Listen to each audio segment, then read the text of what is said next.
Sebenarnya Allah nak beritahu sifat manusia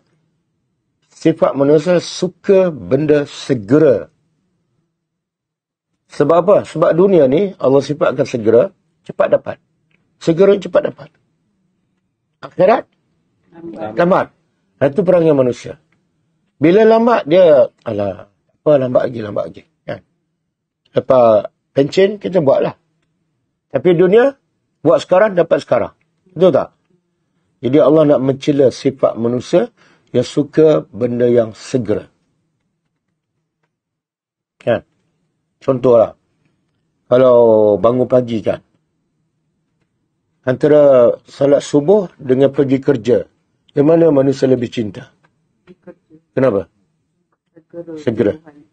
Segera imbuhan dia, pulangan dia. Tapi kalau salat subuh bila dapat?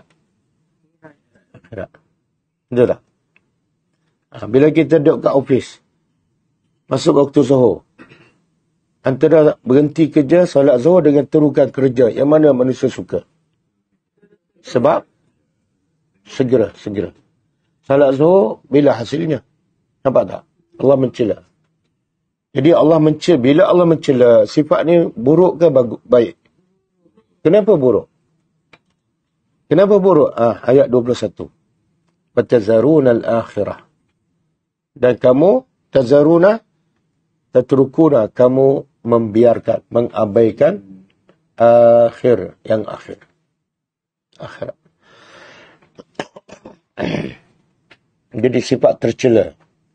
Cinta dunia, abaikan akhirat. Ini penyakit paling besar. Penyakit paling besar manusia, dulu, kini dan selamanya. Iaitu suka cinta dunia dan tak cinta akhirat. Kenapa penyakit ni paling-paling bahaya?